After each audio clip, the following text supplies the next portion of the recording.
Hi, I'm Dominique Live Fancy and welcome back to my channel. Today we will be discussing the difference between having a salon suite and a brick and mortar. So, which one should you choose? Stay tuned.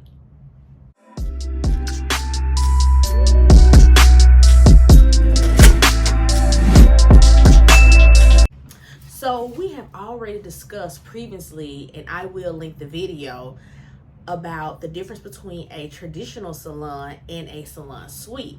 But today I want to talk about you being the owner of a traditional salon or a salon suite.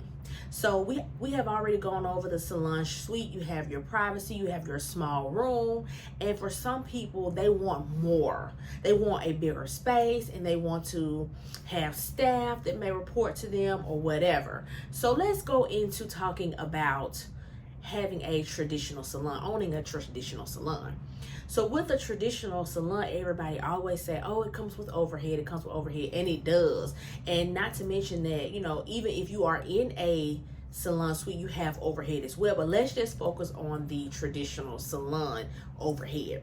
So you want a traditional salon, so you want to make sure that you find the best place that you can afford by yourself. And nobody's ever going to tell you that, but I am, because I have already told you that we are going to keep it real on this channel.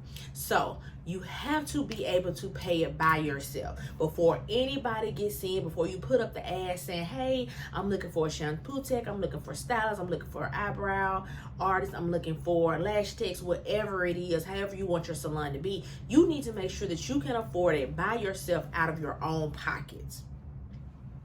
Okay, so while you are looking for somewhere, you want to make sure that you can afford it. You want to know if any utilities are included in it, because everything is on you. All utilities are on you. So it's best to try to find somewhere that may include the water or may give you Wi-Fi access, and sometimes those things are not included. So that's why you want to make sure that the lease or either the mortgage is a good rate.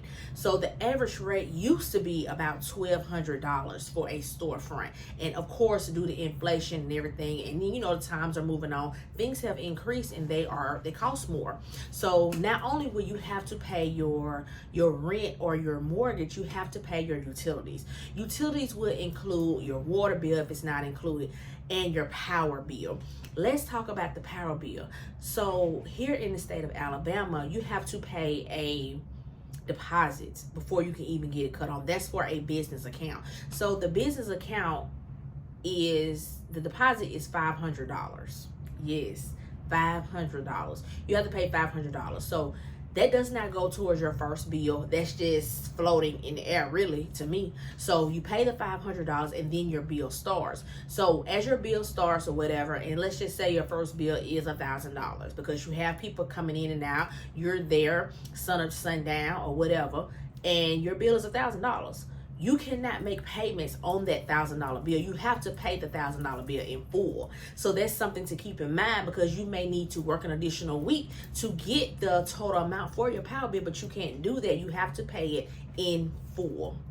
So when it comes to the water bill, I'm not sure if you have to have a deposit for the water bill, but you have your water bill if it's not included. And you need Wi-Fi. You need Wi-Fi, because the first thing that one of your clients gonna say, oh, well, do you have Wi-Fi? Because they may have to come in, they work from home, and they may need to use their laptop while they are there waiting on you. They may want to use their phone, but they may need to be on your Wi-Fi to get the best service. So Wi-Fi is literally a must. Wi-Fi is going to be like your power bill and your water bill. It's a must. Also, when you are in your brick and mortars, it's best to have gas. It's best to have gas because say that the power goes out and you are washing somebody's head and you need to wash your relaxer out, or you just need to keep moving on with your day. You can't do that if the power is cut off and you have a water heater that is electric. So if you have gas, then you can always wash your client's head and you don't have to wait on water to get hot. Water will always be hot and cold. So that's something else to think about. Now, moving into getting people in there. yes, you can get whoever you want to get in your space because it's your space. You can create a full service salon. Now, are people still looking for full service salon? Yes, they want to be somewhere where they can get their hair done, nails done, lashes done, brows done, whatever it is that they want to get done. Now, people will say this. People will say, oh yeah, you should have a full service salon so I can be a one-stop shop. But they'll say that and then they won't necessarily use all the services that you provide in the salon, because I started off in hair salons, and so the first hair salon that I was in, like maybe one or two of their clients patronized me, and then they stopped coming. They came to me. One lady only came one time, and another lady only came she came. She was consistent, but it wasn't. I wouldn't say she came more than 5 times. So just because you have all of these services in here does not mean that your clients are going to utilize every service that you have, because they may already have their nail tech. They may already have somebody who does their lashes, and some people are scared to kind of try a new person, or they are established with the person that they are already with. So don't have these different services just because you feel like, oh, we need a one-stop shop and my clients can patronize everybody, because that may not always be the case. Also, when you have these different people in your salon, you have to make sure that they are on one accord. And what I mean by that is that they are keeping the salon up, because at this point, it's a joint effort to keep a salon up. So you want to make sure that you get people in that are clean, because when State Board comes and they give you your grade, it's going to be on you. That's your salon. So when people come in and say, oh, why'd you get an 80? They're going to ask you that because you are the owner of the salon. So you want to make sure that everybody is on one accord with cleanliness and following the guidelines for State Board. Also, you want to make sure that everybody is friendly when they are in your salon. And what I mean by that is when new clients come into the salon, that they are greeting each and every person that comes into the salon, whether they are being patronized by them or not, because that's important.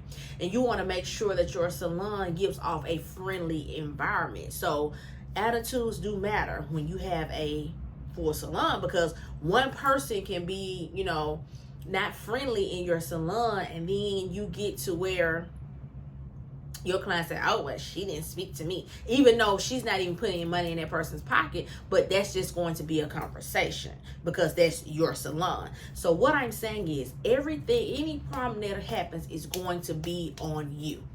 It's going to be on you because it's your salon. This is what you wanted. You wanted a salon, right? So every problem, you have to be prepared. Everything is going to be on you.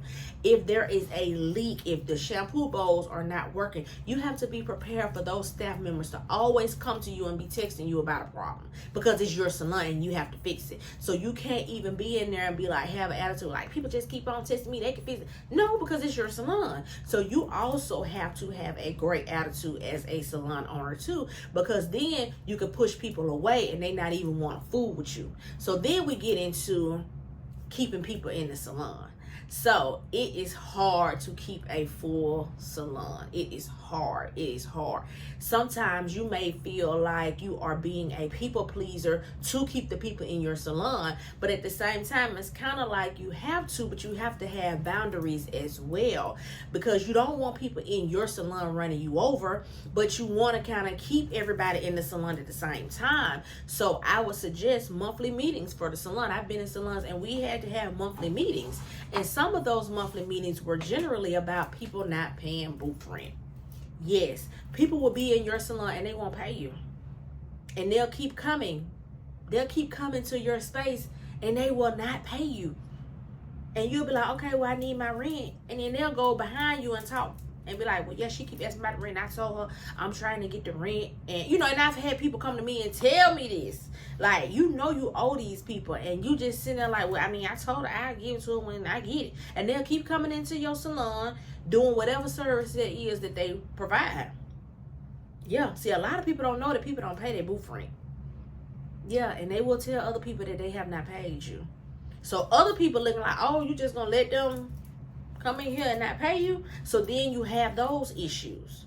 You may have an issue where everybody decide, well, hey, we're not getting X, Y, and Z from this salon owner. I'm not getting this from this salon. So I think we all need to get out of here. We probably need to look for somewhere else. Yes.